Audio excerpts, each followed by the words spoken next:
Hello students, welcome you all in today chemistry class. देखो बेटा, adsorption हम पढ़ गए हैं लास्ट के लेक्चर्स में। एडजॉर्प्शन को अफेक्ट करने वाले दो मेन फैक्टर हमने पढ़े हैं। कौन से दो मेन फैक्टर हमने पढ़े हैं?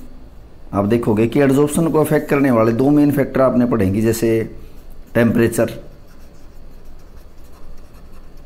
और प्रेशर।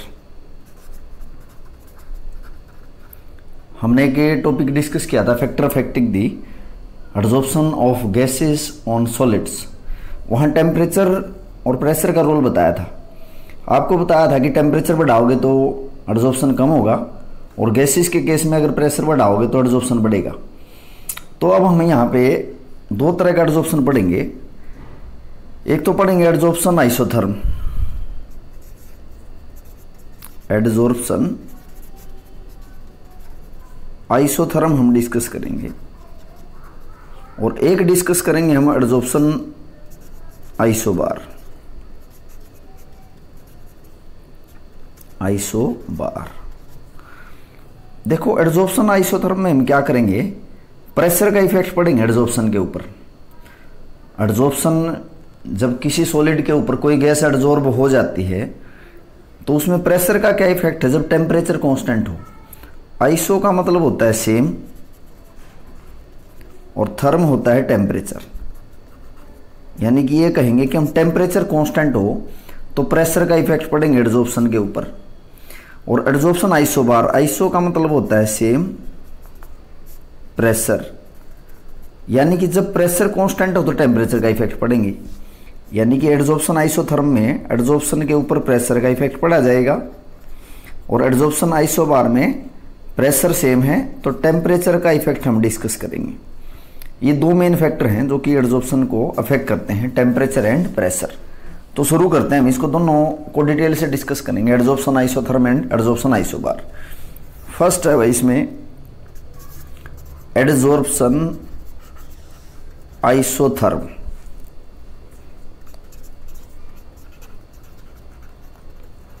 देखो, इसको डिफाइन करने से पहले आप एक बार इसका कंसेप्ट समझना। देखो, एडजॉर्प्शन जो होता है, एडजॉर्प्शन को हम एडजॉर्प्शन इक्विलिब्रियम मानते हैं। एडजॉर्प्शन आइसोथर्म क्या है, आइसो मतलब सेम, थर्म क्या है, टेम्परेचर कांस्टेंट। यानी कि कांस्टेंट टेम्परेचर पे प्रेशर का इफेक्ट पड़ेंगे। बट इसको एक्सप्लेन करने से पहले मैं आपको ये बता देता हूँ कि जो है ना, एडजॉर्प्शन एक इक्विलिब्रियम प्रोसेस है। एडजॉर्प्शन कैसी प्रोसेस है, एक इक्विलिब्रियम, यानी कि कुछ स्टेज के बाद इक्विलिब्रियम आ जाता है। जैसे मैं कह रहा हूँ कि कोई गैस है यहाँ पे एडजॉर्बेट, और कोई सॉलिड है एडजॉर्बेंट। यहाँ लिख देता हूँ एडजॉर्बेंट। और अगर ये गैस सॉलिड के ऊपर चिपक जाती है, यानी कि एडजॉर्ब हो जाती है, तो मैं क्या कहूँगा कि कंडेंसेशन है। ये क्या है, कंडेंसेशन है। और gas adsorbed on solid, gas adsorbed on solid. और ये प्रोसेस एक्सोथर्मिक भी होती है, यानी कि हीट रिलीज होती है। अगर बैकवर्ड प्रोसेस की हम बात करें तो ये क्या है बेटा, यानी कि गैस सॉलिड से अलग हो जाए तो इसको हम क्या बोलेंगे, इवापोरेशन बोलेंगे।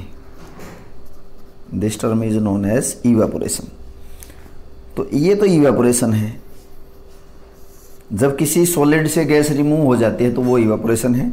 और गैस किसी सॉलिड के ऊपर एडजॉर्ब हो जाती है तो वो कंडेंसेशन है। और ये प्रोसेस कैसी है, रिवर्सेबल प्रोसेस है। और रिवर्सेबल प्रोसेस कौन सी होती है, जिसमें रिएक्टेंट प्रोडक्ट में बदले और प्रोडक्ट भी रिएक्टेंट में बदल जाए, वो रिवर्सेबल प्रोसेस होती है। और इक्विलिब्रियम स्टेट क्या होती है बेटा, यानी कि एडजॉर्प्शन एक इक्विलिब्रियम प्रोसेस है। अब इक्विलिब्रियम किस में आता है, जो रिवर्सेबल प्रोसेस होते हैं ना, उसमें इक्विलिब्रियम आता है। ये मैंने चैप्टर के स्टार्ट में भी बताया था। और ये प्रोसेस एक्सोथर्मिक है। तो अब देखो, इसमें एक आध और बात डिस्कस करेंगे, फिर मैं एडजॉर्प्शन आइसोथर्म को डिफाइन करूंगा। इसमें देखो क्या होता है, एक बार समझो। जैसे एक कंटेनर में क्या किया कि एक कंटेनर ले गए और इसमें कोई गैस फिल कर दी हमने। इसमें कोई क्या है, इस कंटेनर में कोई गैस मैंने फिल कर दी, कोई गैस। अब इसमें गैस फिल करी है तो इस कंटेनर पे प्रेशर भी लगाएगी। तो गैस क्या करेगी, प्रेशर लगाएगी। वो प्रेशर हमने नोट कर लिया, भाई गैस का इतना प्रेशर है। फिर मैं क्या कह रहा हूँ कि मैंने इसके अंदर एक एडजॉर्बेंट डाल दिया। सपोज मैंने इसके अंदर क्या डाल दिया, एडजॉर्बेंट डाल दिया। ये मैंने इसके अंदर एडजॉर्बेंट डाल दिए। ये एडजॉर्बेंट के पार्टिकल हैं जो दिखा रखे हैं ग्रीन। तो अब क्या होगा कि आपको ये पता है कि गैस एडजॉर्बेंट के ऊपर एडजॉर्ब हो जाएगी। टेम्परेचर यहाँ कांस्टेंट रखना बेटा, यानी कि ये जो पार्टिकल आपको दिख रहे हैं ये एडजॉर्बेंट के पार्टिकल हैं। जो ग्रीन वाले पार्टिकल मैंने इसमें डाले हैं, दीज आर एडजॉर्बेंट। और ये जो ब्लू कलर के आपको दिख रहे हैं गैस के पार्टिकल हैं। शुरू में आपने गैस का प्रेशर नोट कर लिया, टेम्परेचर कांस्टेंट था। तो जैसे ही आपने एडजॉर्बेंट डाला, आप देखोगे कि यहाँ जो गैस का प्रेशर है ना, वो डिक्रीज होना शुरू हो जाएगा। गैस का प्रेशर डिक्रीज होना शुरू हो जाएगा। क्यों डिक्रीज होना शुरू हो गया? क्योंकि यहाँ कुछ गैस के मॉलिक्यूल इन एडजॉर्बेंट की सरफेस के ऊपर क्या होंगे, एडजॉर्ब हो जाएंगे। यानी कि ये जो आपने एडजॉर्बेंट डाला था, इसके ऊपर जो ये गैस के पार्टिकल हैं, ये इसकी सरफेस पे क्या होंगे, एडजॉर्ब हो जाएंगे, चिपक जाएंगे सरफेस पे। तो इस कंटेनर में गैस के मॉलिक्यूल जो होंगे वो डिक्रीज होंगे। अब डिक्रीज होंगे तो प्रेशर क्या होता रहेगा, डिक्रीज होता रहेगा। और एक ऐसी स्टेज आ जाएगी जब प्रेशर कांस्टेंट हो जाएगा। एक ऐसी स्टेज आएगी जब प्रेशर क्या हो जाएगा, कांस्टेंट आ जाएगा, कांस्टेंट हो जाएगा। और प्रेशर कांस्टेंट हो गया तो इसका मतलब क्या हो गया, इक्विलिब्रियम आ गया। क्योंकि मैंने अभी आपको बताया है गैस किसी सॉलिड के ऊपर चिपक गई, ये हो गया कंडेंसेशन। और इसी प्रोसेस को मैं दिखा रहा हूँ रिवर्सेबल में, इवेपोरेशन। और मैं यहाँ लिख रहा हूँ कि gas adsorb on solid, gas adsorb on solid. यानी कि गैस इसके ऊपर चिपकनी शुरू होगी, गैस एडजॉर्ब होगी सॉलिड के ऊपर। और अगर देखो गैस सॉलिड से रिमूव हो जाए तो ये सॉलिड और गैस बनेगी। यानी कि जो सॉलिड के ऊपर गैस चिपकी हुई है, इस सॉलिड के ऊपर गैस चिपकी हुई है, ये पार्टिकल अगर रिमूव भी होना शुरू हो जाए तो इसको इवेपोरेशन बोलोगे। और जब इक्विलिब्रियम आ जाता है, इक्विलिब्रियम जब आएगा, इसका मतलब ये है इस सॉलिड के ऊपर जितने गैस के मॉलिक्यूल किसी टाइम पे चिपक जाते हैं उतने ही रिमूव हो जाते हैं। यानी कि मान लिया यहाँ 100 गैस के मॉलिक्यूल सॉलिड के ऊपर चिपक गए, ये एडजॉर्प्शन हुआ। सेम टाइम पे अगर 100 गैस के मॉलिक्यूल रिमूव हो जाए तो हम ये कहेंगे कि इक्विलिब्रियम आ गया। उस दौरान ये जो कंटेनर है इसके अंदर गैस का प्रेशर क्या हो जाएगा, कांस्टेंट हो जाएगा। तो आप क्या देखोगे, जब गैस का प्रेशर कांस्टेंट हो गया, इसका मतलब ये होगा उसके बाद और एडजॉर्प्शन नहीं होगा। तो उस स्टेज पे जो किसी गैस को सॉलिड ने एडजॉर्ब किया है वो हम मेजर करते हैं। यानी कि शुरू का प्रेशर नोट कर लेंगे और बाद का प्रेशर, हमें पता लग जाएगा कितनी गैस एडजॉर्ब हुई है। अब मैं गैस को जो एडजॉर्ब हुई है सॉलिड में, वहां डिफाइन करूंगा एडजॉर्प्शन आइसोथर्म। अब मैं एडजॉर्प्शन आइसोथर्म को एक्सप्लेन करूंगा। तो देखो एक ही रिलेशनशिप है। रिलेशनशिप किस में, जब कोई सॉलिड के ऊपर गैस कोई चिपक जाती है और टेम्परेचर कांस्टेंट रखो और प्रेशर का इफेक्ट देखो, तो वो एडजॉर्प्शन आइसोथर्म है। देखो मैं इसको कैसे डिफाइन कर रहा हूँ। एडजॉर्प्शन आइसोथर्म क्या है, मैं कहूँगा एक ग्राफ बनाएंगे हम। ग्राफ बनाएंगे किस किस के बीच में, गैस कितनी एडजॉर्ब होती है किसी सॉलिड के ऊपर और उसके ऊपर प्रेशर का क्या इफेक्ट है कांस्टेंट टेम्परेचर के ऊपर, वो एडजॉर्प्शन आइसोथर्म है। तो मैं कहूँगा एडजॉर्प्शन आइसोथर्म क्या है, एक ग्राफ, या रिलेशनशिप भी हम कह सकते हैं, ग्राफ बिटवीन, ग्राफ है किस किस के बीच में, अमाउंट ऑफ गैस एडजॉर्ब। ये सारी बातें आपको समझाने के लिए लिखी थी। एक graph between amount of gas adsorbed किसके ऊपर, एडजॉर्बेंट के ऊपर, ऑन पर, ये लिख सकता हूं मैं, पर ग्राम ऑफ एडजॉर्बेंट, प्रत्येक 1 ग्राम एडजॉर्बेंट के ऊपर, पर ग्राम ऑफ एडजॉर्बेंट।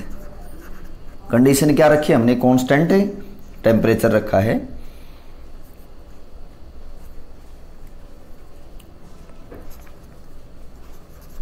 तो एक ग्राफ है किस किस के बीच में, amount of gas adsorb per gram of the adsorbent and pressure. Pressure के बीच में और कितनी गैस एडजॉर्ब हुई है at constant temperature is called adsorption isotherm. तो मैं भी एक ग्राफ बनाऊंगा किस किस के बीच में, ग्राफ बनाऊंगा between amount of gas adsorb, कितनी गैस को एडजॉर्ब हुई है किसके ऊपर, पर gram of the adsorbent, and pressure, यानी कि प्रेशर का इफेक्ट है कि कोई सॉलिड के ऊपर कितनी गैस एडजॉर्ब हुई किस कंडीशन पे, एट कांस्टेंट टेम्परेचर, यहाँ पे टेम्परेचर और लिखूंगा मैं, कांस्टेंट टेम्परेचर के ऊपर इज कॉल्ड एडजॉर्प्शन आइसोथर्म, क्योंकि आइसोथर्म क्या है, कांस्टेंट टेम्परेचर। तो ग्राफ हम प्लॉट करेंगे, देखो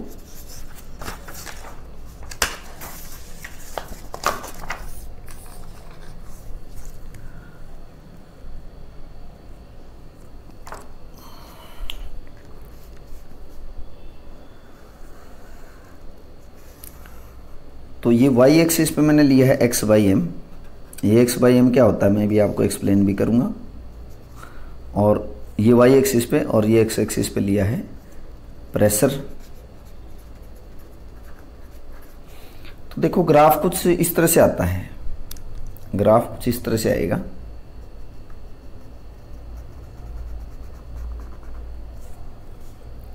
अब देखो भाई जैसे जैसे आप प्रेशर बढ़ा रहे हो, और ये x बाई एम है, पहले तो ये x बाई एम देखो, what is x by m, x है mass of gas adsorbed, x है मास ऑफ गैस एडजॉर्ब्ड, और ये m क्या है, मास ऑफ एडजॉर्बेंट। टेम्परेचर आपको क्या रखना है, कांस्टेंट रखना है, क्योंकि आइसोथर्म प्रोसेस है ये। तो मैं कह रहा हूँ कि एक रिलेशनशिप है x बाई एम, यानी कि मास of gas adsorb per gram of the adsorbent and pressure at constant temperature, ये एडजॉर्प्शन आइसोथर्म। तो अब आप इसमें देखोगे कि ये जो ग्राफ है इससे आपको क्या दिख रहा है कि जैसे प्रेशर कम है, यानी कि जैसे हम भी तो प्रेशर बढ़ा रहे हैं, जैसे लो प्रेशर है, लो प्रेशर पे देखो कि जो गैस एडजॉर्ब हो रही है वो डायरेक्टली प्रोपोर्शनल नहीं है कि प्रेशर आप बढ़ा रहे हो, यानी कि लीनियर ग्राफ आपको दिख रहा है कि जैसे जैसे हम प्रेशर बढ़ा रहे हैं लो प्रेशर पे कांस्टेंट टेम्परेचर पे जैसे ही हम प्रेशर बढ़ाएंगे तो एडजॉर्प्शन बढ़ेगा। तो मैं इस रीजन में यहाँ पे लिख रहा हूँ, जैसे ये पॉइंट बना दिया मैंने, इसको मैं बोल रहा हूँ ओ पॉइंट है ये पॉइंट, और जैसे ये पॉइंट मैंने बोल दिया ए है, और जैसे ये पॉइंट आपको बोल दिया भाई बी है। अब इस पॉइंट को देखो ओ से ए तक, यहाँ मैं लिखता हूँ कि जो x बाई एम है वो डायरेक्टली प्रोपोर्शनल है p की पावर 1। देखो इसका क्या मतलब है कि मास of gas adsorb per gram of the adsorbent is directly proportional to pressure, यानी कि जैसे हम प्रेशर बढ़ाएंगे ना तो एडजॉर्प्शन बढ़ेगा। वो तो पता भी लग रहा है इस ग्राफ से कि लीनियरली ये ग्राफ चेंज हो रहा है कि मास ऑफ गैस एडजॉर्ब बढ़ रहा है, कैसे, जैसे हम प्रेशर को बढ़ा रहे हैं। तो ये मैं कहूँगा कि ये काम कहाँ हो रहा है, लो प्रेशर पे। प्रेशर तो यहाँ जाओगे तो ज़्यादा हो गया, तो आप ये कहोगे कि एट लो प्रेशर, फर्स्ट है एट लो प्रेशर, जब प्रेशर कम है, x by m is directly proportional to p की पावर 1। अब ये क्या लिख रखा है, mass of gas adsorb per gram of the adsorb directly proportional to pressure, और ये लो प्रेशर पे ऐसा हो रहा है। जैसे जैसे आप प्रेशर बढ़ाते जाओगे गैस जो है वो ज़्यादा एडजॉर्ब होगी सॉलिड के ऊपर लो प्रेशर पे। और इस प्रोपोर्शनलिटी कांस्टेंट के लिए मैं यहाँ लिख रहा हूँ k, प्रोपोर्शनलिटी कांस्टेंट p की पावर 1, ये है भाई। अब देखो कि ये जो ग्राफ है इस बी पॉइंट पे देखो ये पैरेलल होगी लाइन, ये जो लाइन है पैरेलल होगी किसके, प्रेशर एक्सिस के। यानी कि इसका ये मतलब है कि जैसे जैसे आप प्रेशर बढ़ाते रहोगे एक स्टेज ऐसी आ जाएगी कि उसके बाद अगर आप प्रेशर बढ़ाओगे ना, उसके बाद अगर आप प्रेशर बढ़ाओगे तो there is no change in adsorption. देखो ये एडजॉर्प्शन क्या हो गया, यहाँ पे आप देखोगे इस पॉइंट पे आने के बाद एडजॉर्प्शन क्या हो गया, कांस्टेंट नहीं हो गया, क्योंकि x बाई एम चेंज नहीं हो रहा है। कब, जब आप प्रेशर बढ़ा रहे हो।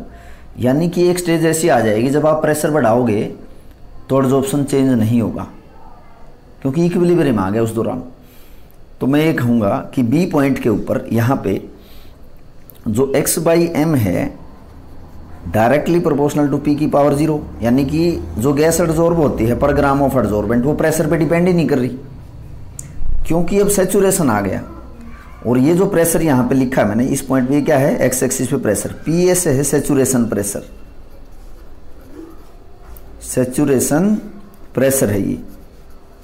यानी कि उसके बाद अगर आप सैचुरेशन प्रेशर आने के बाद अगर प्रेशर बढ़ाओगे तो there is no change in adsorption. तो मैं ये कहूंगा कि ये तो बहुत ज्यादा प्रेशर नहीं हो गया, एट हाई प्रेशर। जब बहुत ज्यादा प्रेशर है तो मैं ये कहूंगा कि जो x/m है वो डायरेक्टली प्रोपोर्शनल होगा P की पावर 0, क्योंकि जो गैस एडजॉर्ब होती है एडजॉर्बेंट के ऊपर वो प्रेशर पे डिपेंड नहीं कर रही। या इसको मैं लिखूंगा और x/m is equal to k P की पावर 0, और k क्या है, k इज प्रोपोर्शनलिटी कांस्टेंट, ये है भाई। अब देखो ये जो पोर्शन बच गया A से B के बीच में, ये पोर्शन बच गया ये वाला, मैं यहाँ ये कहूँगा कि जो x/m है यानी कि जो गैस एडजॉर्ब होती है that is directly proportional to P की पावर 1/n, यानी कि वैल्यू की ये P की पावर 1 है, P की पावर 0। तो इस रीजन में जो x/m है वो डायरेक्टली प्रोपोर्शनल नहीं होगा किसके, वैल्यू बिटवीन दी 0 एंड 1, और वैल्यू 0 और 1 के बीच में क्या रहेगी, फ्रैक्शंस में आएगी। तो मैं ये कहूँगा तीसरी बात यहाँ पे, eight intermediate pressure, eight intermediate pressure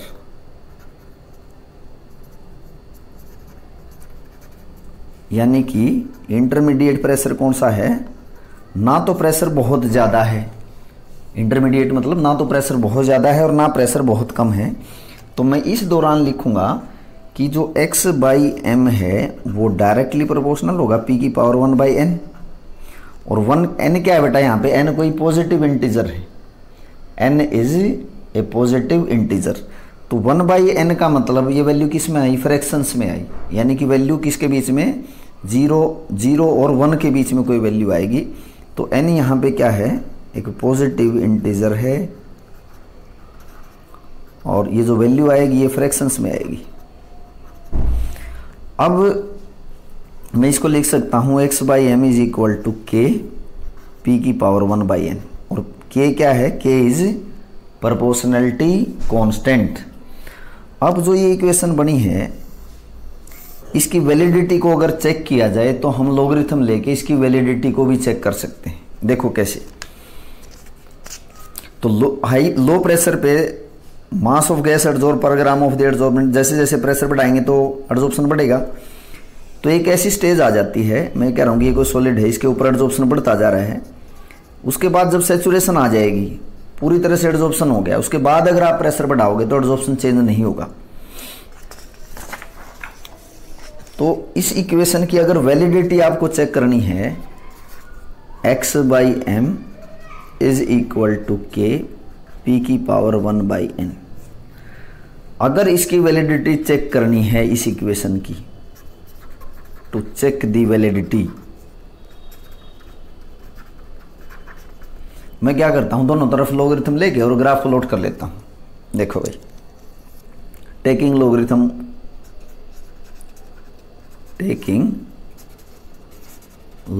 on both side.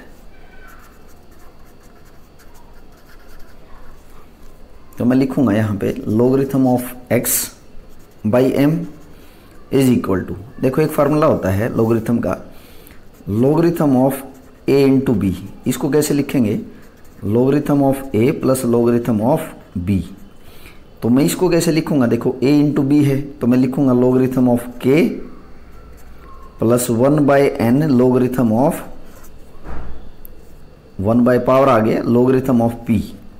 ये फार्मूला कौन सा होता है बेटा, जैसे मैंने लिखा a की पावर b है, और अगर मैं इसका लॉगरिथम लिखूंगा तो मैं लिखूंगा b logarithm of a, b logarithm of a, ये पावर आगे आ जाती है, तो वही लिख दिया मैंने इसको यहाँ पे। अब ये इक्वेशन स्ट्रेट लाइन इक्वेशन है, तो मैं इसको ऐसे भी लिख सकता हूँ। देखो मैं इसको रीअरेंज करके लिखूँ, logarithm of x/m is equal to 1/n logarithm of p plus logarithm of k। अरे ये वैल्यू मैंने पहले लिख दी, इसको बाद में लिख दिया, इसमें कोई फर्क नहीं। तो क्या बेटा ये स्ट्रेट लाइन इक्वेशन है y is equal to m x plus c, बिल्कुल है। तो देखो आप y एक्सिस पे क्या लिया है आपने, y एक्सिस पे लिया है logarithm of x by m, और किसके बीच में आप ग्राफ प्लॉट कर रहे हो, प्रेशर के बीच में, तो x एक्सिस के पे हो गया ये प्रेशर आपका, तो x एक्सिस पे क्या हो गया आपका ये प्रेशर, और जो स्लोप है, स्लोप किसके इक्वल होता है, स्लोप की वैल्यू है m, तो यहाँ जो स्लोप होगा ना ये लॉगरिथम ऑफ p है भाई, this is logarithm of p, देखो लॉगरिथम ऑफ p है, और ये जो 1/n है ये क्या आ जाएगा, ये स्लोप की वैल्यू आ जाएगी, और ये जो लॉगरिथम ऑफ p है ये क्या हो जाएगा, ये कांस्टेंट है, इंटरसेप्ट की वैल्यू होगी y एक्सिस पे, तो मैं ये कहूँगा स्लोप की वैल्यू क्या होगी इसमें, स्लोप की वैल्यू हो जाएगी इसमें 1/n, और जो ये इंटरसेप्ट है जो y एक्सिस पे काटता है उसकी क्या वैल्यू है, लॉगरिथम ऑफ, जो इंटरसेप्ट आया इस पे, इंटरसेप्ट है, इंटरसेप्ट की वैल्यू किसके इक्वल है, लॉगरिथम ऑफ k, तो ये वैलिडिटी चेक हो जाती है, स्ट्रेट लाइन इक्वेशन, ये बहुत बार पढ़ी आपने स्ट्रेट लाइन इक्वेशन। तो ये तो था हमारा एडजॉर्प्शन आइसोथर्म, और देखो ये जो एडजॉर्प्शन आइसोथर्म हमने डिस्कस किया है, मैंने स्टार्टिंग में आपको बताया था, एडजॉर्प्शन आइसोथर्म जो हमने डिस्कस किया है, इसमें एक पॉइंट आपका रह गया था, इसको हम फ्रेंडलिक एडजॉर्प्शन आइसोथर्म बोलते हैं, फ्रेंडलिक एडजॉर्प्शन आइसोथर्म।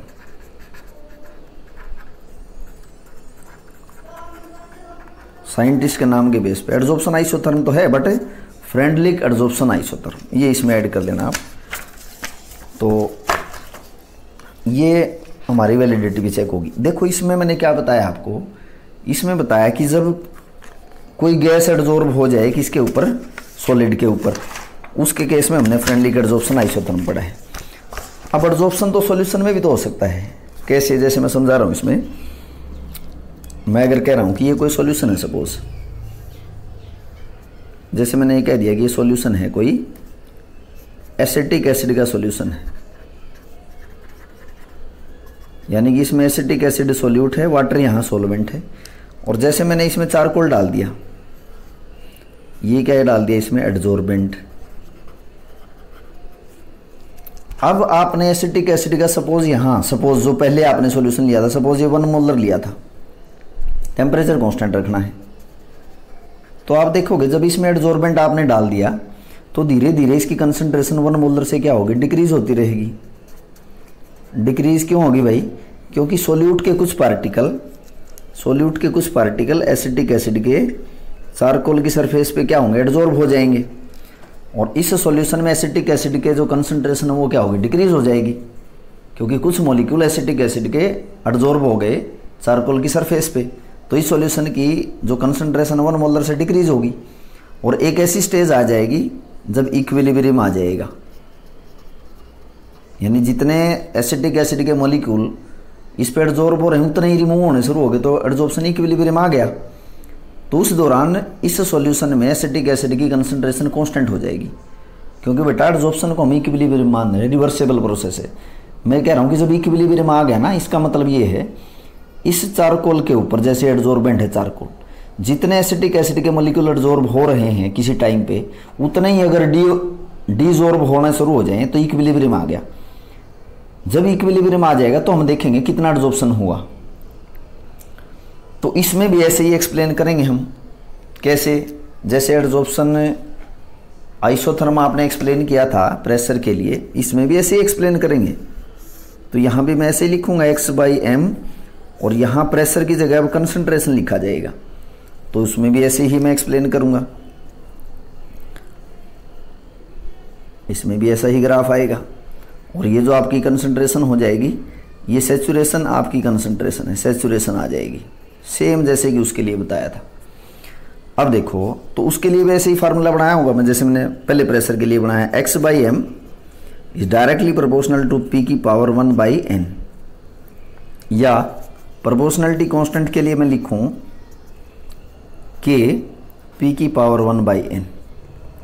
तो इसकी भी वैलिडिटी हम चेक कर लेंगे लॉगरिथम लेके। Logarithm of x by m is equal to logarithm of k plus 1/n logarithm of p। और इसको भी रीअरेंज करके मैं लिखूं logarithm of x by m is equal to logarithm of p plus 1/n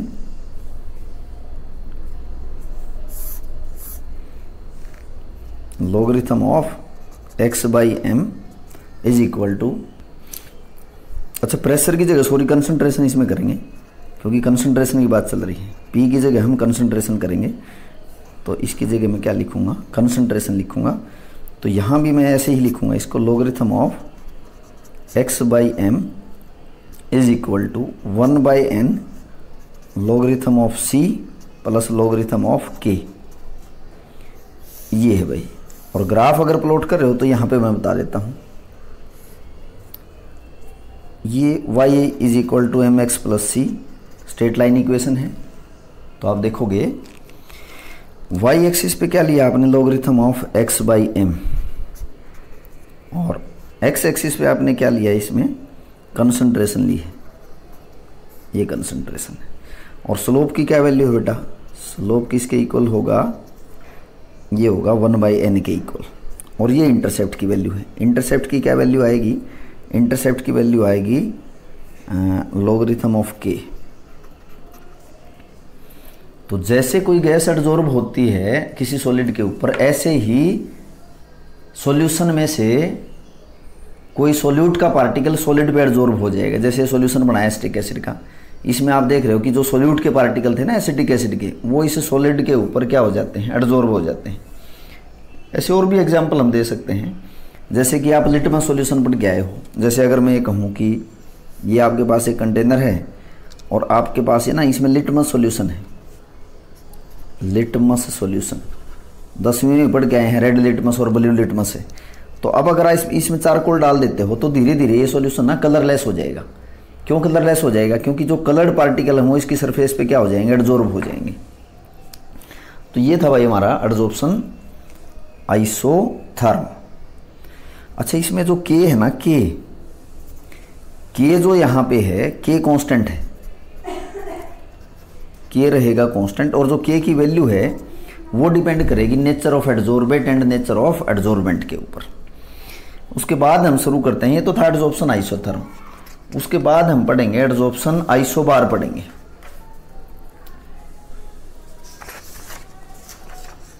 next topic is adsorption isobar.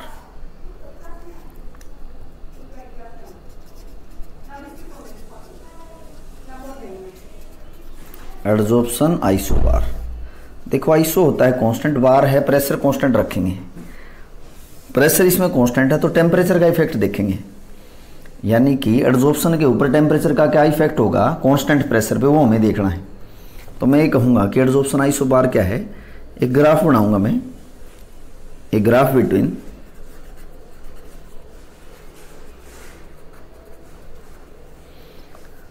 Amount of gas adsorbed per gram of the adsorbent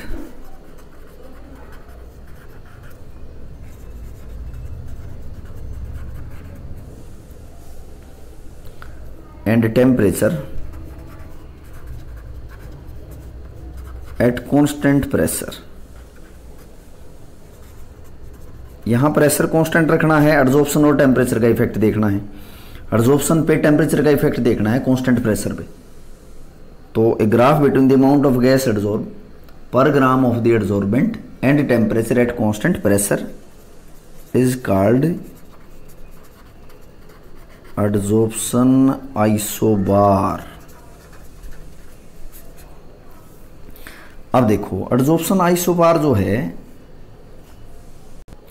तो adsorption isobar हम physical और chemical adsorption दोनों में पढ़ेंगे। Adsorption जो isobar है, क्योंकि आप फोर्सेस के बेस पे दो तरह का एडजॉर्प्शन पढ़ के आए हैं, कौन कौन सा, एक तो वंडरवाल एडजॉर्प्शन या फिजियोजॉर्प्शन या फिजिकल एडजॉर्प्शन मैं कहूँगा, और दूसरा इसमें हम पढ़ के आए हैं केमिकल एडजॉर्प्शन, ये कीमोजॉर्प्शन भी हम इसको बोलते थे। तो फिजिकल जो एडजॉर्प्शन है या फिजिकल एडजॉर्प्शन आइसोबार है, फिजिकल एडजॉर्प्शन आइसोबार इसको हम बोल देंगे, केमिकल एडजॉर्प्शन आइसोबार। देखो अब अगर इसके लिए ग्राफ प्लॉट करें, फिजिकल एडजॉर्प्शन में क्या होता है कि एडजॉर्बेट और एडजॉर्बेंट के बीच में वंडर वाल फोर्स होते हैं। केमिकल एडजॉर्प्शन में एडजॉर्बेट और एडजॉर्बेंट के बीच में केमिकल बॉन्ड बनते हैं। जैसे फिजिकल एडजॉर्प्शन आइसोबार का अगर हम ग्राफ प्लॉट करें तो इसमें तो ग्राफ कुछ इस तरह से आएगा, आप देखोगे ये x/m है, मतलब x है mass of gas adsorb per gram of the adsorbent, और इसका हम रिलेशनशिप किसके साथ देख रहे हैं, टेम्परेचर के साथ। तो इसमें कुछ ग्राफ आएगा इस तरह का। तो इसमें आपको क्या दिख रहा है बेटा कि जैसे जैसे हम टेम्परेचर बढ़ा रहे हैं तो जो गैस एडजॉर्ब होती है किसी सॉलिड के ऊपर उसकी वैल्यू डिक्रीज हो रही है। इसका मतलब ये है बेटा, मान लिया ये कोई सॉलिड है और सॉलिड के ऊपर कोई गैस एडजॉर्ब है, ये गैस के मॉलिक्यूल है। फिजिकल एडजॉर्प्शन को अगर देखें, इसको ग्राफिकली देखें, तो जैसे इस सॉलिड को मैं हीट करूंगा तो इस सॉलिड के ऊपर जो ये गैस के मॉलिक्यूल चिपके हुए हैं ये डिसॉर्ब होना शुरू हो जाएंगे, यानी गैसेस के मॉलिक्यूल इससे रिमूव होना शुरू हो जाएंगे, यानी कि डिसॉर्प्शन होगा। तो वही दिखा रखा है इसमें कि मास of gas adsorb per gram of the adsorbent वो डिक्रीज होगा। कब? जब हम टेम्परेचर बढ़ा रहे हैं, क्योंकि आपको ये पता है कि टेम्परेचर बढ़ाने से एडजॉर्प्शन क्या होता है, डिक्रीज होता है। तो ये तो फिजिकल एडजॉर्प्शन का ग्राफ आएगा। तो मैं यहाँ पे इसको लिख भी देता हूँ नोट के रूप में कि फिजिकल एडजॉर्प्शन में mass of gas adsorb decrease होगा with increase of temperature at constant pressure. तो in physical adsorption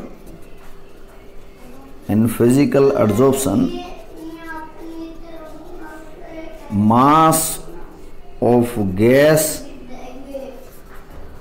एडजॉर्ब्ड decrease with increase in temperature, with increase in temperature। और अगर यही बात हम देखें कि केमिकल एडजॉर्प्शन आइसोबार के लिए ग्राफ बनाएं तो उसके लिए कुछ ग्राफ इस तरह का आएगा, x/m और ये है टेम्परेचर। तो इसमें देखोगे कि आप ग्राफ कुछ इस तरह से आएगा। तो इसमें आप देख रहे हो कि x/m यानी कि किसी सॉलिड के ऊपर गैस एडजॉर्ब होनी है, टेम्परेचर का इफेक्ट देखना है। तो ये मैं कह रहा हूं कि जैसे जैसे हम टेम्परेचर बढ़ा रहे हैं, एक बार तो गैस एडजॉर्ब ज़्यादा होती गई, एक पीक पॉइंट आया, उसके बाद डिक्रीज होनी शुरू होगी। यानी कि एक बार तो टेम्परेचर बढ़ाने से केमिकल एडजॉर्प्शन बढ़ेगा और फिर उसके बाद पीक पॉइंट पे आने के बाद टेम्परेचर बढ़ाएंगे तो एडजॉर्प्शन डिक्रीज होगा। तो मैं यहाँ पे लिखूंगा firstly by increase of temperature,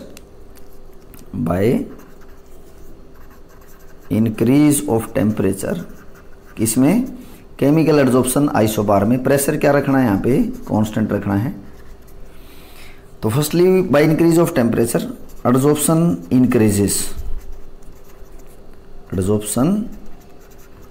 increases and then by increase of temperature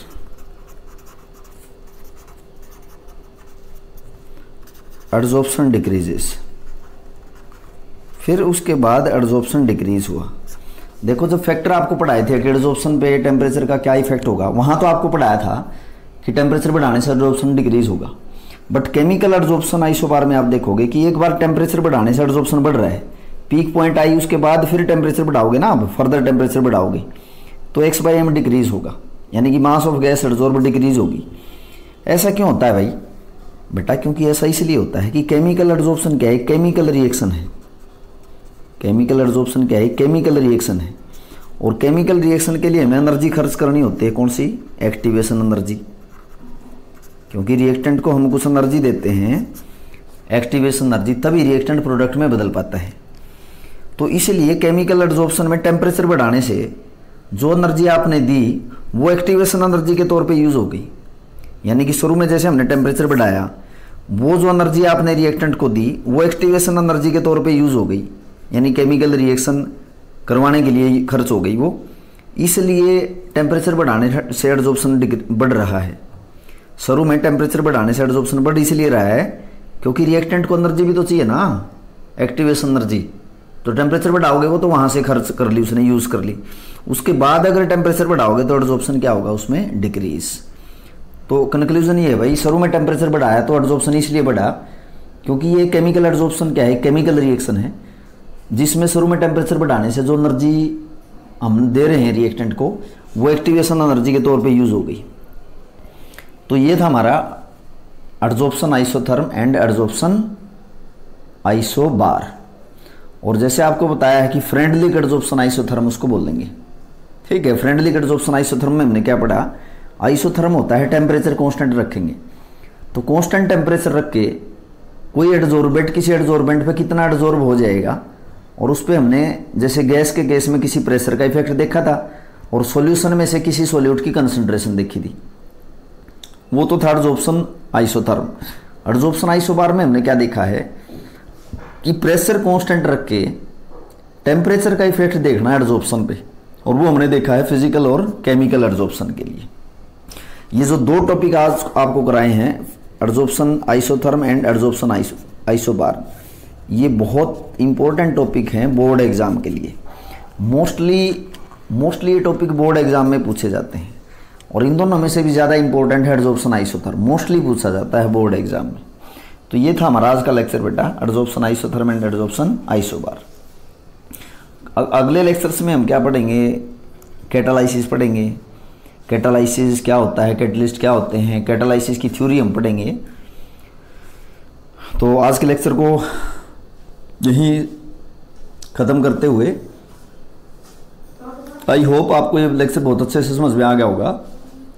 अगर नहीं आया तो इसके जो चैप्टर के बेसिक टर्म्स हैं जो कि पिछले वीडियोस में मैंने एक्सप्लेन करे हैं, उनको आप देखो बेटा अच्छे से। Thank you students.